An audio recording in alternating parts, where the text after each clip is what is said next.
Kata gue, pemilu itu jangan hanya dijadikan sebagai perang gagasan saja. Tapi lihatlah pemilu sebagai ladang cuan. Terus sektor apa saja yang meraup cuan besar dari pemilu kali ini? Yuk bahas bareng gue, Mr. Cuan. Inilah kata.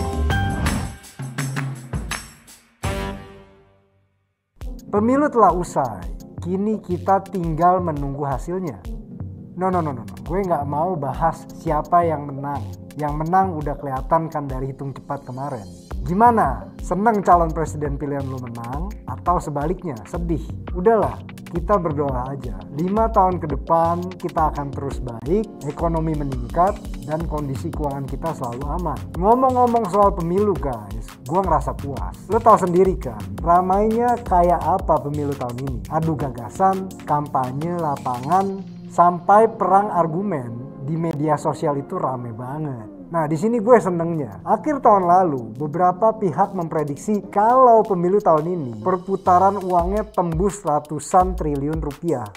Mantep nggak tuh cuy? Kepala Ekonom Bank Mandiri, Andri Asmoro, dalam wawancaranya dengan kata data menyebut jumlah uang yang beredar pada pemilu 2024 diperkirakan tembus 200 triliun rupiah. Sementara berdasarkan perhitungan dari Center of Reform on Economics atau KOR Indonesia, merinci total konsumsi dari belanja swasta dan pemerintah untuk pemilu 2024 mencapai 294,5 triliun rupiah. Terus sektor apa aja yang kena untung dari pemilu 2024 ini?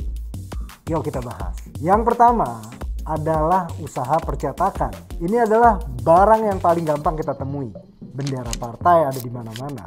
Poster caleg muncul di setiap sudut kota. Belum lagi baliho capres yang segede-gede gaban. Ketua Umum Dewan Pimpinan Pusat Persatuan Perusahaan Grafika Indonesia (PPGI) Ahmad Mugira dalam siaran persnya menyebut untuk percetakan digital, termasuk percetakan surat suara di tahun pemilu ini, meningkat dibandingkan dengan periode sebelumnya. Sementara untuk percetakan konveksi, ya bendera lah, ya kaos lah, itu meningkat lebih dari 100% dibandingin tahun yang lalu. Cair cuy.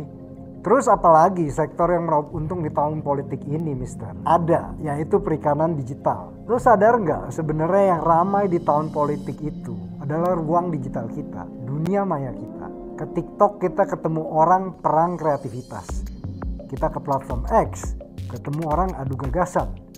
Nah, di ruang-ruang digital ini dimanfaatkan oleh tim kampanye untuk jor-joran. Litbang Kompas pada pertengahan 2023 merinci bahwa nilai belanja iklan parpol mencapai 4,8 miliar rupiah. Pengiklan terbesar pertama adalah Golkar senilai 3,7 miliar rupiah. Dan selanjutnya PSI dengan nilai belanja sebesar 780-an juta rupiah. Angka ini tentu naik hingga periode Februari 2024. Sementara untuk iklan tokoh politik, merujuk data AdLibrary dari Meta Platform, dalam 3 bulan terakhir, yaitu Agustus 2023 sampai Oktober 2023, valuasi belanja iklan Prabowo menduduki peringkat pertama. Nilai transaksinya mencapai 8,67 miliar rupiah. Posisi berikutnya disusul oleh Ganjar dan Anies. Ganjar mencapai 3,6 miliar, sementara Anies hanya 930 juta rupiah. Oke, jadi bisa disimpulkan guys, ketika perputaran uang ini besar,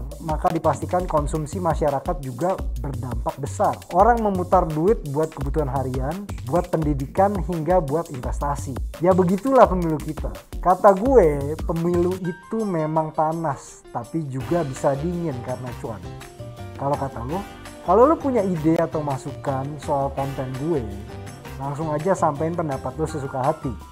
Oh ya, jangan lupa juga ya, subscribe YouTube Kata Data Indonesia, Instagram dan TikTok gue di @thereal_Mr. Cuan. Gue Mr. Cuan, ciao.